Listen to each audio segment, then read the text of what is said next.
Hi students, welcome to the part 2 of revision of chapter number 11 of audit। तो आपको याद होगा part number 1 बेटा हमने एथिक्स पे या आईसीआई एक्ट पे किया था, जहां आपको याद हो हमने पढ़े थे कितने कंसेप्ट, 8 कंसेप्ट। तो आज हम पार्ट 2 में आए हैं। पार्ट 2 में हम आज एक सा के ऊपर बात करेंगे, सा नंबर 210 जो कि डील करता है किस पे, एंगेजमेंट किसकी, ऑडिटर की जो होगी उसकी टर्म्स ऑफ एंगेजमेंट उसके ऊपर है। और ये जो पार्ट 2 है इसके ऊपर अपने 5 छोटे छोटे कंसेप्ट आएंगे 10 से लेके 14 तक। तो सबसे पहले कंसेप्ट नंबर 9 में हम बात करें तो उसके लिए 9 से पहले थोड़ा 10 को आपको समझना होगा। 9 से पहले थोड़ा सा 10 को आपको समझना होगा। दरअसल होता क्या है, अगर ये ऑडिटर साहब हैं, इनको आप एंगेज कर रहे हो, बातचीत हुई होगी इनकी, स्वाभाविक है एंटिटी की, किससे, मैनेजमेंट या टीसीडब्ल्यूजी से। तो अगर ऑडिटर साहब को लग रहा है कि भाई साहब मैं यहां काम करने के लिए रेडी हूं, तो काम एक्सेप्ट करने से पहले वो क्या भेजते हैं, अपने लेटर हेड पे एक लेटर भेजते हैं। और कंसेप्ट नंबर 10 हमारी बुक में किसके ऊपर है, एक इलस्ट्रेशन, एक एग्जाम्पल दे रखा है ये लेटर कैसे भेजी जाती है। नो डाउट यहां मैं रिवीजन में आपसे हैंड रिटन में जा रहा हूं तो मोटा मोटा इसका जिक्र करेंगे। तो अगर आप कंपनी को ये लेटर भेज रहे हो तो ऑब्वियसली जो आप इसे एड्रेस करेंगे, किसको करेंगे, बोर्ड को करेंगे। स्वाभाविक है आप क्या लिखेंगे, डेट लिखेंगे, और ऊपर नो डाउट आपका नेम नूम सब आ गया, ठीक है, लेटर हेड जैसे मैंने कहा। तो जब ये लेटर भेजते हैं आप, ये तो चलिए एक एग्जाम्पल के रूप में मैं इस पर लौट के आता हूं, बट लेटर भेजी क्यों जाती है अगर हम उसका लॉजिक देखें तो नेचुरल है आप क्या फिक्स कर रहे हो, टर्म्स एंड कंडीशंस, ताकि कल क्या ना हो, कोई मिसअंडरस्टैंडिंग ना हो। ये लेटर जो है ना, ये कोई एक तरह से कल कोई लीगल केसेस के लिए लेटर नहीं है, ये सिंपल है कोई मिसअंडरस्टैंडिंग ना हो, ठीक। तो इस लेटर के ऊपर ये एग्जैक्टली हमें याद करना है कंसेप्ट 9 में कि लेटर में कितने कंटेंट्स आते हैं। 5 टिप्स पे चाहिए मेरे को, 5 आप लेटर में लिख के देते हैं as a auditor, objective and scope of audit, कि मेरा ऑब्जेक्ट क्या है और मैं किस किस चीज का ऑडिट करूंगा। अगर आप ऑब्जेक्टिव एंड स्कोप याद करें, मैंने यहां पे भी लिख के दिया, अरे भैया ये हम चैप्टर 1 में पढ़ के आए थे। अगर आप याद करो ऑब्जेक्टिव की मैंने कोड की क्या बना के दी थी, ROC, रीजनेबल एश्योरेंस, अपनी opinion, report and communicate. Scope याद करो हमने 2 भाग किए थे, इंक्लूजन एक्सक्लूजन। इंक्लूजन की कोड की थी CRP, coverage of all aspects relating to FS। R से reliability and sufficiency of financial information. P से प्रॉपर डिस्क्लोजर, लेकिन C से कुछ चीजें आपकी कॉम्पिटेंस से बाहर है, कुछ A से आप ऑथेंटिकेशन नहीं कर सकते, I से आप इन्वेस्टिगेटर नहीं है। तो इसलिए प्लीज एंड प्लीज बार बार मैं कहता हूं, आप चीजों को जब तक हार्मोनाइज नहीं करेंगे, एक चैप्टर करोगे दूसरे में अटकते जाओगे, सब चीजों को कंबाइंड में लेके चलना जरूरी है। सो पहली बात objective and scope of audit आप लिखेंगे। नंबर 2 आप बताएंगे मेरी क्या रिस्पॉन्सिबिलिटीज है, मेरी मीन्स ऑडिटर की। फिर आप बताएंगे तेरी क्या रिस्पॉन्सिबिलिटी है, तेरी मीन्स मैनेजमेंट की रिस्पॉन्सिबिलिटीज। क्लियर। सो ऑडिटर की रिस्पॉन्सिबिलिटी की अब बात करूं मैं, भैया मेरे को भाषा मत। सो ऑडिटर की क्या रिस्पॉन्सिबिलिटी है, जब हमने स्पेसिमेन किया था बहुत कुछ हमने उस इलस्ट्रेशन में पढ़ा था, यहां मैंने शॉर्ट में आप देखिए 5 लिख के दी हैं। ये 5 आपको याद होनी भी चाहिए इस तरह से। दरअसल आप अपनी रिस्पॉन्सिबिलिटी में बताते हो रिस्क ऑफ मटेरियल मिसस्टेटमेंट, रोमम सा नंबर 315 चैप्टर नंबर 3 अपने कोर्स में आप उसके बारे में बताते हो, वो ढूंढना मेरा काम है, राइट। क्योंकि मुझे यही देखना है कहीं कोई फ्रॉड या एरर ना हो, कि रोमम को असेस करते हुए मैं आइडेंटिफाई करूंगा, मैं उसे असेस करूंगा, और उसको देखते हुए, उस रिस्क को देखते हुए मैं डीपी करूंगा। Sir what is DP, design and कि कौन से प्रोसीजर मुझे लगाने हैं, फिर मैं आके लगाऊंगा, जो कि मेरा क्या रहेगा, रिस्पॉन्स रहेगा, किसकी तरफ, रिस्क की तरफ। देन मेरी रिस्पॉन्सिबिलिटी क्या है? मुझे ये देखना है कहीं इंटरनल कंट्रोल में कोई डेफिशिएंसी तो नहीं है। अगर होगी मैं आपको कम्युनिकेट करूंगा। ऑब्वियसली ये 7265 आप पढ़ते हैं इस पे।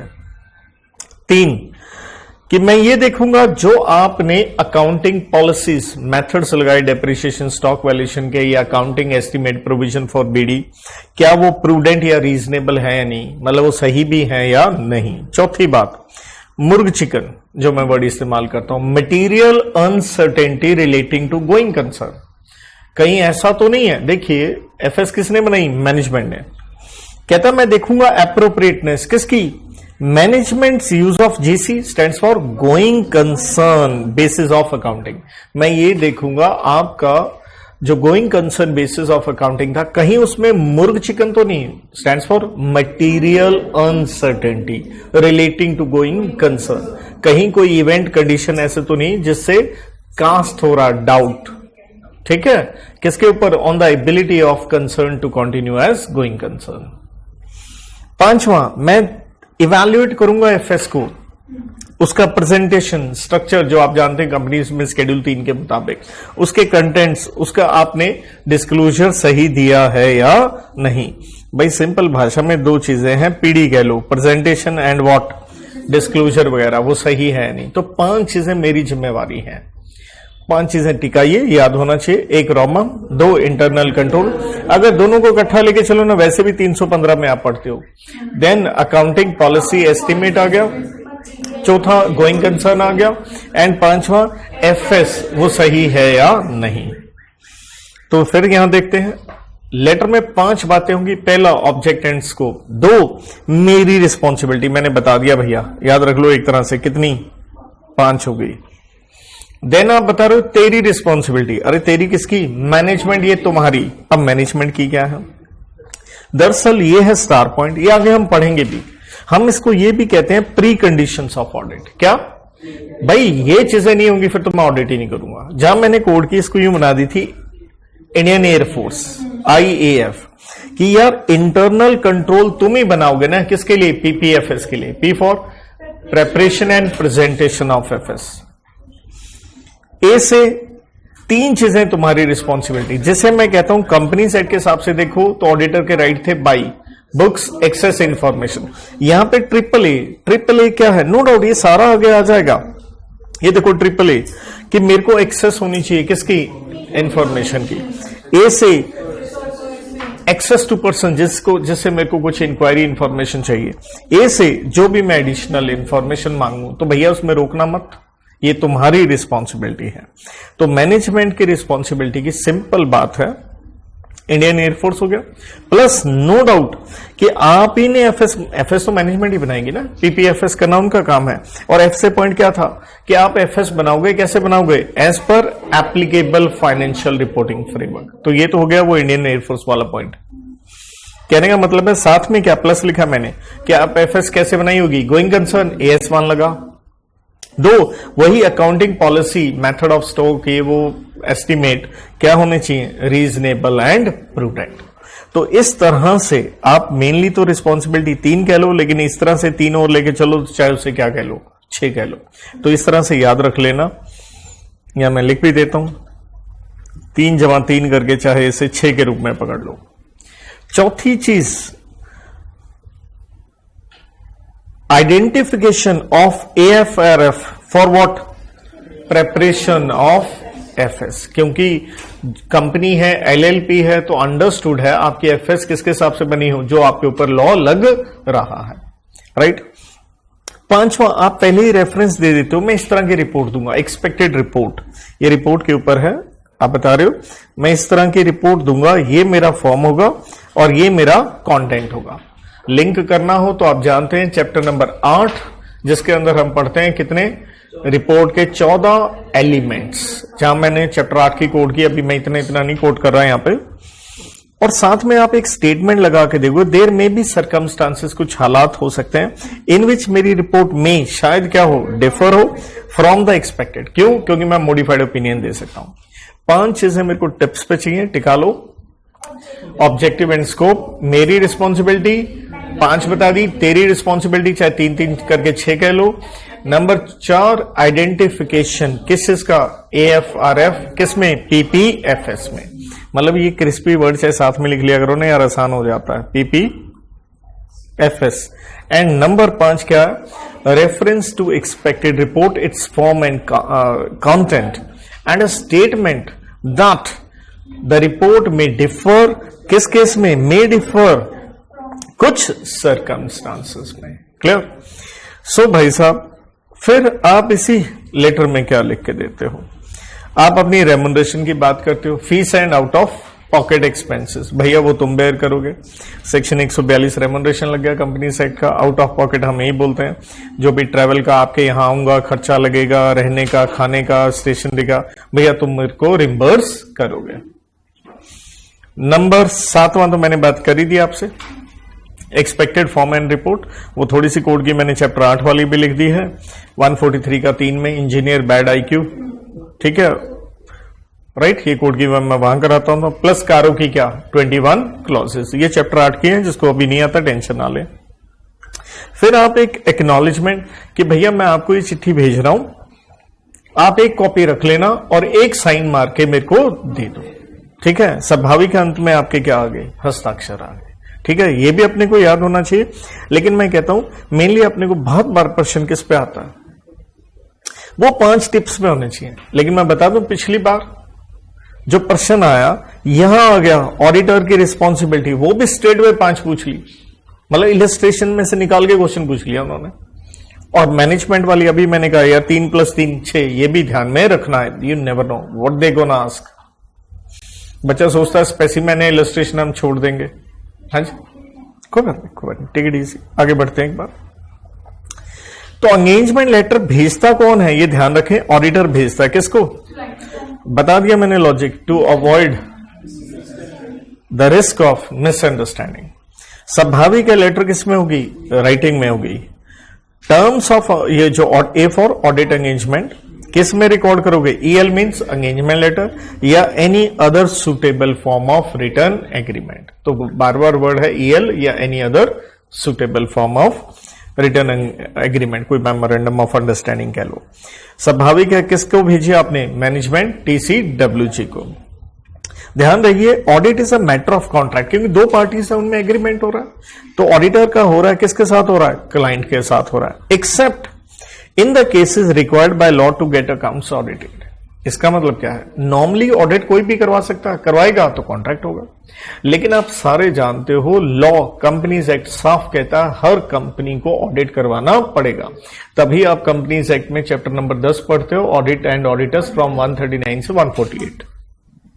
सो ये लाइन भी याद होनी चाहिए, audit is a matter of contract between the auditor and the client except in the cases required by law to get the accounts audited. ये लाइन ऐसे याद होनी चाहिए। तो पर्पस मैंने पहले बता दिया, अंडरस्टैंडिंग या क्लैरिटी हो जाए अबाउट नेचर ऑफ एंगेजमेंट, जो काम मिला है, क्योंकि जरूरी नहीं काम ऑडिट का हो, मे भी क्या हो सकता है, नॉन ऑडिट एंगेजमेंट। नेक्स्ट, ये एक आपने देखा था किताब में भी बेकार सी लाइन थी, मतलब एंड में यही था कि राइटिंग में होना चाहिए। क्या था, कहता इफ लॉ और regulation prescribes in sufficient detail the terms of audit engagement, auditor need not record what ended, क्योंकि लॉ कह रहा है, except for the fact L&R stands for law और regulation applies and management acknowledges it responsibilities. जिसका घूम फिर के मतलब क्या है कि भैया राइटिंग में होना चाहिए, लेकिन इस तरह की लाइन थी, टिका लीजिए चाहे से भी। इफ लॉ और रेगुलेशन प्रेस्क्राइब करता है डिटेल में terms of audit engagement, auditor need not record, क्योंकि लॉ कह रहा है, except for the fact law and regulation applies and management acknowledges it's responsibilities. इसी कंसेप्ट में आगे बढ़ते हुए, ऑडिटर के ऑब्जेक्टिव क्या है, यार उसने क्लाइंट का काम क्या करना है, या तो नया काम है तो एक्सेप्ट करना है, अगर पुराना क्लाइंट है तो कंटिन्यू करना है या नहीं करना है। जैसे कंपनी में भी ऑडिटर कितने साल के लिए आता है, 5 साल। तो आपका ऑब्जेक्ट ये है कि एक्सेप्ट करना है या कंटिन्यू करना, only when audit engagement to be performed has been what.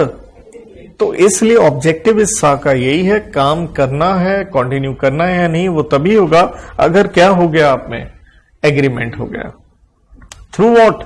Establishing, agreement से क्या होगा? लेटर से प्री कंडीशंस आप एस्टेब्लिश कर रहे हो एंड कंफर्म कर रहे हो common what between what auditor and MOTCWG as to what terms. तो नॉर्मली ऑब्जेक्टिव बहुत बार पूछ लिया जाता है, तो इसको भी टिकाओ कि ऑब्जेक्टिव ऑडिटर का क्या है, इस सा के अकॉर्डिंग है, काम एक्सेप्ट करना है, कंटिन्यू करना है, तभी करना है अगर एग्रीमेंट हो गया, जिससे आप क्या कर रहे हो, इस्टेब्लिश कर रहे हो टर्म्स ऑफ प्री कंडीशन या टर्म्स कह लो। नंबर 2, एक कॉमन अंडरस्टैंडिंग किसके साथ? MTCWG के साथ। तो प्री कंडीशंस ऑफ ऑडिट, तो पहली बात इसकी एक डेफिनेशन दी गई है, यूज बाय द मैनेजमेंट, किसका? एप्लीकेबल फाइनेंशियल रिपोर्टिंग फ्रेमवर्क, किसमें? PPFS, प्रेपरेशन एंड प्रेजेंटेशन में। तो सिंपल बात है, पहली प्री कंडीशन क्या है? तुम कंपनी हो, तुम्हारी FS कैसे बनी हो? शेड्यूल 3 के मुताबिक बनी हो। तुम LLP हो, वहां आप SAS बनाते हो सेक्शन 34 में, statement of accounts and solvency, उसके भी 2 हिस्से हैं, वैसे बनी हो, ठीक है। And agreement of MTCWG to the premise, जिसका मतलब है basis on which audit is conducted, right, कि किस बेसिस पे ऑडिट किया जाएगा, ये टर्म्स एंड कंडीशन, जैसे मैंने कहा था, ये मेरी रिस्पॉन्सिबिलिटी, ये तुम्हारी। तो प्री कंडीशन की डेफिनेशन टिकानी पड़ेगी। 2 बातें हैं, एक AFRF के मुताबिक PPFS बनाया किसने? मैनेजमेंट ने, चाहे इंग्लिश में याद करो, use by management of AFRF in the PPFS। And agreement किसका? मैनेजमेंट TCWG, जिसके ऊपर आपका ऑडिट का बेस है। अब how to determine pre conditions, तो भाई उसके लिए सबसे पहले आपने यही देखना है FRF क्या हो आपके लिए, एक्सेप्टेबल हो, उसका मतलब ही क्या हो गया? एप्लीकेबल। नंबर 2, ऑब्टेन करो एग्रीमेंट, ये दोनों इसी पॉइंट पे चल रहा है, कुछ रॉकेट साइंस नहीं जा रहा। M का मतलब management, that it understands and acknowledges it's responsibility. वो बता रहा था ना 3 + 3 = 6 कर लो, इलस्ट्रेशन में वही पॉइंट थे, वरना यहां पे 3 बताए, वही इंडियन एयरफोर्स। ऐसे इंटरनल कंट्रोल मैनेजमेंट ने फॉलो किया, जो कि नेसेसरी है to enable PPFS that are free from MMS due to what? Fraud और एरर। FE ये तो पता ही है, फ्रॉड और एरर। सो ऐसे इंटरनल कंट्रोल मैनेजमेंट ने फॉलो किया है, किसके लिए? PPFS के लिए। क्यों बनाया इंटरनल कंट्रोल? ताकि आपकी FS कैसे बने? MMS free. उसके कारण क्या है? फ्रॉड और एरर। ए से आपने प्रोवाइड करना है ऑडिटर को AAA, या जैसे मैं लॉ के हिसाब से क्या कहता हूं, बाई, वो भूल जाओ तो बाई को हमेशा याद रखो, बहुत जगह हर चैप्टर में यूज होती है। बुक्स, एक्सेस, इन्फो, यहां 3 वर्ड थे। एक्सेस टू ऑल इंफॉर्मेशन, स्वाभाविक है, इसमें किसकी बात हो रही थी? बुक्स, अकाउंट्स, डॉक्यूमेंट, वाउचर, ये वो ब्ला ब्ला ब्ला। डॉक का मतलब documents. Unrestricted access to what? Officers, person, जिसका मतलब हो गया एम्प्लॉय, ऑफिसर, किसके लिए? To obtain site. ए से additional information explanation which auditor में रिक्वायर, और F से PPFS एज पर क्या होनी चाहिए? Applicable financial reporting framework. Okay kiddies, so precondition important है, एक बार फिर से टिकाओ, precondition is very important. हमने 2 बातें करी। पहली बात क्या करी? यूज बाय मैनेजमेंट, किसका? AFRF का, किसमें? इन PPFS। एंड नंबर 2, उन्हीं का एग्रीमेंट, जो कि क्या होगा? प्रीमाइस होगा या बेस होगा on which audit to be conducted.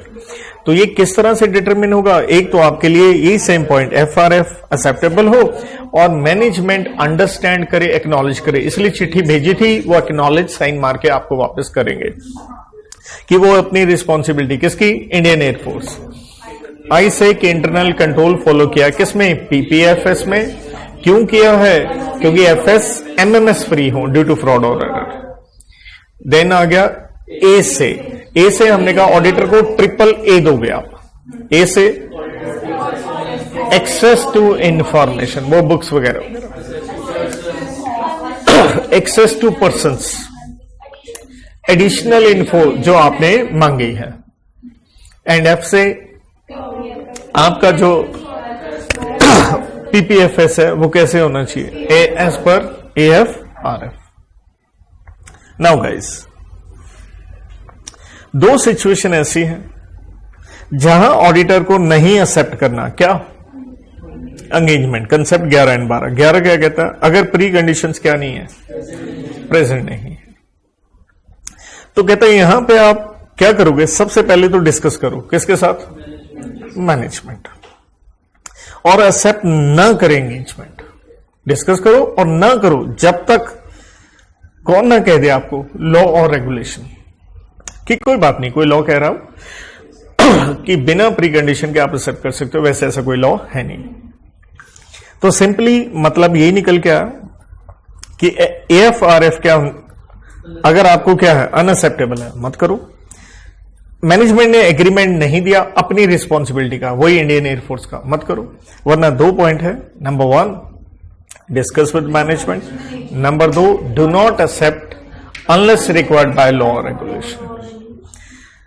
अगर प्री कंडीशंस नहीं है, प्री कंडीशंस हमने बड़ा क्लियरली पढ़ लिया, इंडियन एयरफोर्स ना भूलो। इलस्ट्रेशन में गए तो 3 पॉइंट और थे कि FSS पर क्या होनी चाहिए, going concern accounting policy, accounting एस्टी, मतलब हर तरह से पॉइंट को लिंक करो। क्योंकि पार्ट 2 देखो यार, बस सिंपल आपके लिए कितने पेज बना के दिए हैं, 2 तो पेज, रगड़ जाओ, खा जाओ, पी जाओ, निचोड़ दो इसे। कंसेप्ट 12, अगर आपके स्कोप, आपके काम पे क्या लगा दी, लिमिटेशन, उन्होंने रोक लगा दी आपके काम पे। Please do not forget chapter 1 में इनहेरेंट लिमिटेशंस वो अलग चीज है, यहां आपके काम पे रोक लगाई जा रही है। तो काम पे रोक लगा रहे हो, और वो भी कब लगाई, तवज्जो दीजिएगा, शब्द क्या है, प्रायर टू एंगेजमेंट। एंगेजमेंट नहीं, पहले रोक लगा रहे हैं। तो पहले ही रोक लगा रहे, कौन लगा रहा है, मैनेजमेंट ECWG। लेकिन उस रोक से ऑडिटर का मानना है, बिलीव्स कि limitation will result in what, disclaimer of opinion. और डिस्क्लेमर हम कब देते हैं, जब हमारे पास क्या नहीं है, सबूत ही ना हो, सही ना हो। तो जब आपको मालूम ही है कि मैं DO दूंगा, तो फिर तो कोई आपने ऑडिट किया ही नहीं, तो बेहतर आप मना कर दो।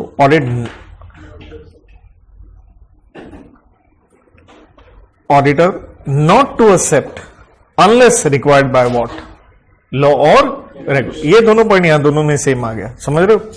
पहले में क्या आ गया, प्री कंडीशन ही है, उनके साथ डिस्कस कर लो, फिर लॉ ना कहे तो मत करो। लिमिटेशन लगाई है, लेकिन लिमिटेशन में आपने देखना है कहीं ऐसा तो नहीं है limitation would result in giving what, disclaimer. So in that scenario do not accept unless required by law और रेगुलेशन। Okay kiddies. कंसेप्ट 13 थोड़ा सा बड़ा है, ये सारा आंसर 13 पे ही है। यहां क्या हो रहा है, आपकी एंगेजमेंट हो गई, टर्म्स डिसाइड हो गई, लेकिन अब टर्म्स में क्या किया जा रहा है, चेंज। कौन चाह रहा है, मैनेजमेंट चाह रही है। प्रश्न है हमें उसे एक्सेप्ट करना है या नहीं करना। तो हम 2 बातें देखेंगे, क्या वो रीजनेबल जस्टिफिकेशन है या नहीं है। तो कहता रिक्वेस्ट आया है, एंटिटी की तरफ से ही आया है, हमें क्या देखनी है, रीजनेबल जस्टिफिकेशन। अब प्रश्न है रीजनेबल जस्टिफिकेशन कब होगी, 2 बातें हैं। पहली बात, चेंज इन सर्कमस्टांसेस, जिससे अफेक्ट हो रहा है द नीड फॉर सर्विसेज। जैसे सिंपल है, आप कॉर्पोरेट से कन्वर्ट हो गए प्रोप्राइटरशिप में या नॉर्मल पार्टनरशिप फर्म में या स्मॉल LLP में, यार उनको क्या नहीं करवाना होता, ऑडिट, तो ठीक है फिर तो चेंज हो जाएगा। तो इसलिए रीजनेबल कब होगा, if there are change in circumstances affecting किस पे, the need for the services.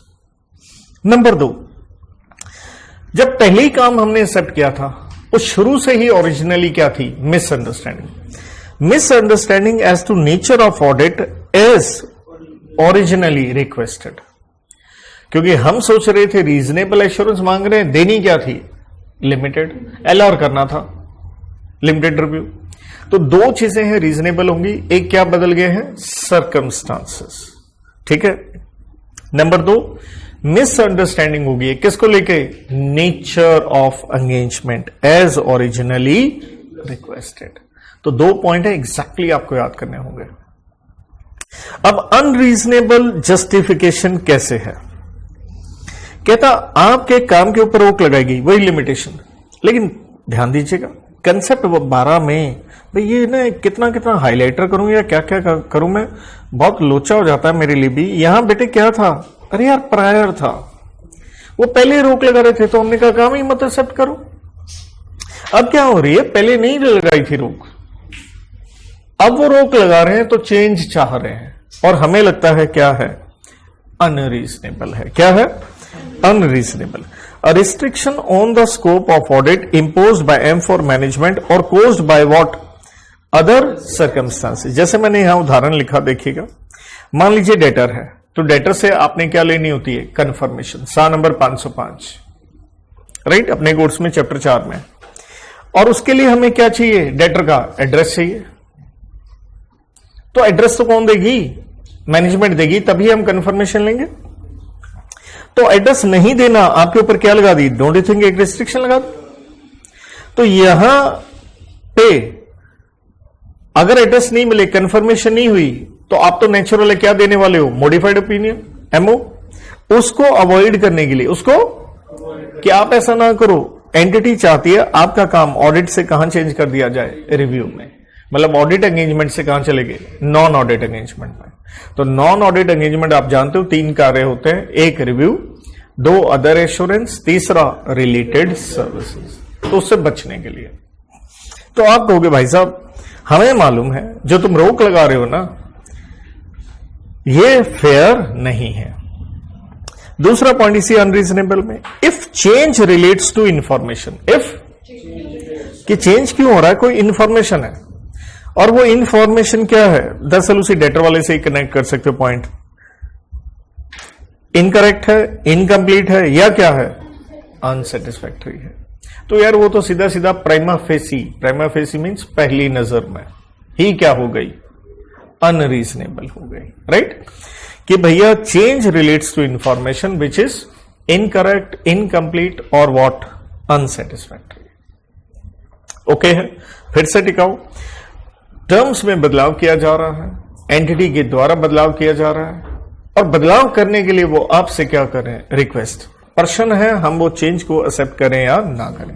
हमने कहा बड़ी साधारण सी बात है, रीजनेबल जस्टिफिकेशन कर लो, कब होगा, 2 बातें हैं, change in circumstances affecting the need for the services, number 2 misunderstanding as to the nature of the audit which was originally requested. ठीक है, अनरीजनेबल कब हो गया, a restriction again imposed on the management या other circumstances या information which is what, incomplete, incorrect and unsatisfactory। और वहां debtor वाले एग्जाम्पल जो मैंने दिया उसे कनेक्ट करके पॉइंट को टिकाओ। अब ऐसी स्थिति में अगर मान लो आप अनरीजनेबल मानते हो, what is the recourse or remedy with the auditor if non agreement as to what, आप चेंज से आप कहते हो अनरीजनेबल है, मैनेजमेंट इंसिस्ट कर रही है, तो ऐसी स्थिति में या तो आप क्या करो, withdraw from AE here stands for audit engagement, audit evidence मत लिख देना यार प्लीज, थोड़ा ध्यान रखा करो, चैप्टर के वाइज के हिसाब से मैं एब्रीवेशन इस्तेमाल करता हूं।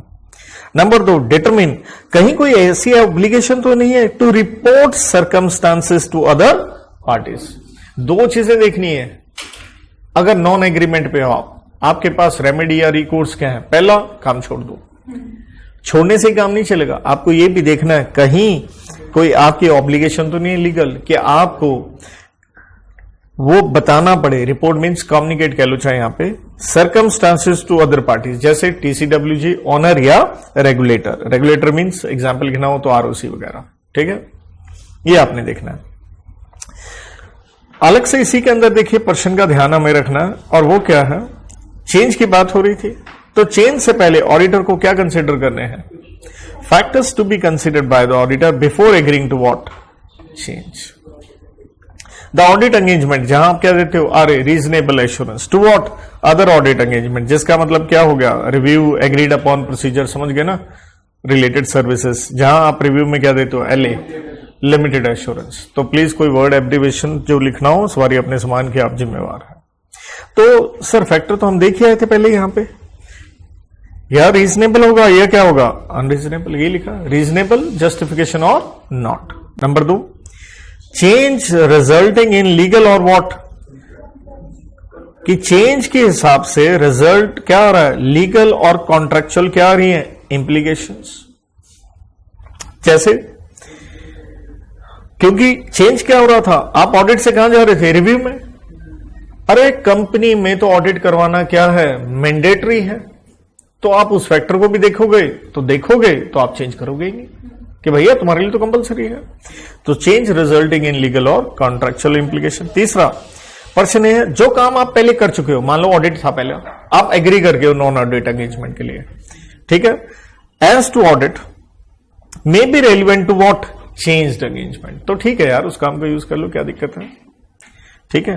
तो आप कहते हो कोई फर्क नहीं पड़ता यार, जितना मैंने काम किया है वो कूड़े में नहीं जा रहा, ये काम करवाना है तो इसमें भी तो यही करना था, तो नाराजगी किस बात की कर लो। चौथा, the report on the related service would not include, अगर रिलेटेड सर्विस का काम आपको दे दिया गया है, जैसे एग्रीड अपॉन प्रोसीजर, कंपाइलेशन वगैरह, ठीक है, कहता वुड, तो अगर रिलेटेड सर्विसेज, आप एसआरएस लग गया यहां पे, स्टैंडर्ड ऑन रिलेटेड सर्विसेज, तो आपने ध्यान रखना है आपकी रिपोर्ट में इंक्लूड नहीं होना चाहिए। जो ऑडिट की रिपोर्ट नहीं बन रही, अब किसकी रिपोर्ट बन रही है, रिलेटेड सर्विसेज की, कहता उसमें रेफरेंस नहीं होनी चाहिए किस चीज की, ओरिजिनल एंगेजमेंट की। उसमें यह मत लिखो दो पहले मेरा काम क्या था, ऑडिट का था। नंबर 2, और audit procedures performed on what, original engagement. वो क्यों लिख के दोगे, जितने वो रेलिवेंट है वो यूज हो जाएंगे तो कोई दिक्कत नहीं है। कहता है if terms are changed, audit से नॉन ऑडिट में चले गए, दोबारा से नहीं किया, क्या डालो, एंगेजमेंट लेटर, नया काम हो गया ना, और other suitable form of written agreement shall be agreed. तो इस तरह से अगर क्वेश्चन आ जाएगा कि क्या फैक्टर्स आपको कंसीडर करने हैं, पहला पॉइंट तो सिंपल आ गया, रीजनेबल देखो या अनरीजनेबल जस्टिफिकेशन है। नंबर 2, आपने ये देखना है क्या चेंज से रिजल्ट हो रहा है कुछ लीगल इंप्लीकेशन पे है, लॉजिक के लिए मैंने एग्जांपल दे दिया। तीसरा, अगर वर्क ऑलरेडी परफॉर्म हो चुका है जो एज टू ऑडिट था, वो रेलिवेंट है जो चेंज पे है, तो क्या दिक्कत होगी आपको। 4, अगर रिपोर्ट देनी है आप किस पे, ऑडिट से नॉन ऑडिट में कौन से काम की बात हो रही है, रिलेटेड सर्विसेज पे, तो आपकी नई जो रिलेटेड सर्विस पे कोई रिपोर्ट देनी पड़ती है तो उसमें रेफरेंस नहीं होना चाहिए किसका, ओरिजिनल एंगेजमेंट का, और जो आपने उस पर प्रोसीजर परफॉर्म किए थे। और प्लीज ध्यान रखना, चेंज हो रहा है तो नया ईएल या other suitable form of return agreement. याद हुआ भाई। इसके बाद कंसेप्ट नंबर 14 मैंने पहले पेज पे दे रखा, ध्यान दीजिएगा। तो कंसेप्ट नंबर 14 आ रहा है terms of engagement in recurring audit. Recurring का मतलब है, देखिए अगर आप 139 का 2 में आ गए तो आप जानते हो वहां ऑडिट मिलता है इंडिविजुअल को 5 साल, फर्म को क्या मिलते हैं 5-5 के 2, तो रेकरिंग हो गया ना 1-1 साल। और अगर 139 का 2 में नहीं आई तो उन कंपनियों में पूरी जिंदगी आप ऑडिटर बन के बैठ सकते हो। क्या ऑडिट तो हर साल का होगा, क्या हर साल नई लेटर बनेगी या नहीं, यह है प्रश्न। तो रेकरिंग का मतलब ही क्या है, which is performed by auditor over what years. मतलब रेकरिंग का यहां मतलब लिख के दिया कि रेकरिंग ऑडिट वो है जो परफॉर्म होगा bye auditor over years. Simple सा मैं आपको आंसर बताऊं तो ये है, डिस्क्रिशन है या चॉइस है ऑडिटर की कि क्या उसने हर साल नया ईएल या other return form of agreement भेजना है या नहीं। क्योंकि कहता है ऑडिटर को असेस करना है 2 पॉइंट, आर से कहीं ऐसा तो नहीं मेरे को टर्म्स को चेंज करने की जरूरत है। अगर चेंज करने की आपको जरूरत है तो नया लेटर लिखोगे आप, और नया लिखोगे तो स्वाभाविक आपको किसको बताना होगा, एंटिटी को भी। तो आर एंड आर, तो ऑडिटर को 2 चीजें देखनी है, revision as to terms and reminder to the entity. और आर एंड आर करने के लिए आपको क्या देखने हैं, कुछ फैक्टर्स। वो फैक्टर्स क्या हैं, या 8 लिख के मैंने दे रखे हैं भैया, अगेन अपने को टिप्स पे याद होने चाहिए।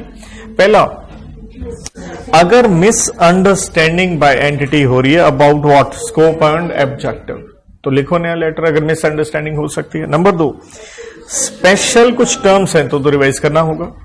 3, चेंज होगी सीनियर मैनेजमेंट, पहले किसी और से बात हो रही है, अब किसी और से हो रही है, हर आदमी का अपना टेस्ट होता है। चेंज होगी ownership, share holding, you know, partners, LLP, ये वो कह लो, या चेंज हो गया बिजनेस का नेचर और साइज, आलू बेच रहे थे अब भालू बेच रहे हो। एमएसएमई आपने सुना ही है, माइक्रो स्मॉल मीडियम साइज, ठीक है, धंधा डाइवर्सिफाई, ये वो। मतलब इन पॉइंट्स में मैंने क्या लिख के दिया, चेंज क्या है, there is a significant change, that is the common point अगर आप मेन बुक में जाके देखो। देन क्या चेंज हो गया, लॉ और रेगुलेशन, भाई पूरा लिख लेना, लॉ वैसे तो बहुत बार आ गया, समझ ही जाओगे। क्या चेंज हो गया, फाइनेंशियल रिपोर्टिंग फ्रेमवर्क, जिसका मतलब है कुछ अकाउंटिंग स्टैंडर्ड क्या हो गए, रिवाइज हो गए, तो पीपीएफएस उसके हिसाब से बननी चाहिए। देन क्या चेंज होगी, other reporting requirements. So what we said, recurring audit means which is to be performed by the auditor for number of years. In that scenario, auditor has to assess two things: whether there is a need to revise the terms of the engagement and to be reminded to the entity. And for that, auditor has to take into account how many factors? 8. Whether there gonna be any misunderstanding. In that scenario, write the new letter. Number 2, are there certain special terms which need to be revised? और then आ गया सिर्फ change. बहुत ही easy है. Senior management, ownership, धंधा, business का nature और size, law के साथ AFRF अकाउंटिंग स्टैंडर्ड या reporting requirement. It is so easy. Is that okay और नॉट? तो 2 पन्ने का काम है और पूरे का पूरा आपका सौदा मैंने इसके अंदर कर दिया है. इज देयर ओके या is there any need to एक बार और इसको रिवाइज सम अप करूं? ओके सारा? चलिए, धन्यवाद.